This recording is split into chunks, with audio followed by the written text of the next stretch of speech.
महापुरुषांचा अपमान करणाऱ्यांविरोधात कडक कायदा आणा अशी मागणी खासदार उदयनराजे भोसले यांनी केली आहे। चालू अधिवेशनामध्येच कडक कायदा आणला जावा अशी मागणी त्यांनी केलेली आहे। अन्यथा जनता तुम्हाला माफ करणार नाही असा इशारा सुद्धा त्यांनी दिलाय। खासदार उदयनराजे यांनी सर्वपक्षीय नेत्यांना हा इशारा दिलेला आहे। सभागृहात गोंधळ घालण्यापेक्षा कायदा करून शिकार करा अशी मागणी त्यांनी केलेली आहे। राज्य सरकारला त्यांनी आवाहन केले। शिवरायांचा खरा इतिहास प्रकाशित करावा अशी मागणी सुद्धा त्यांनी केली आहे।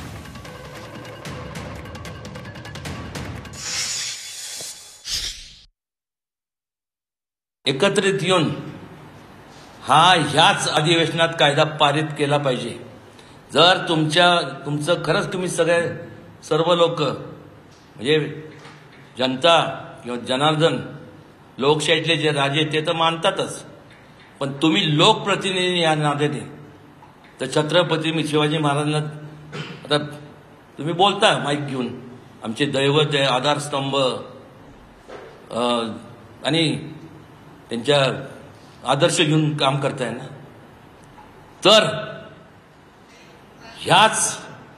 ह्याच अधिवेशनात दाखवून द्या, हा स्पेशल कायदा पास करा।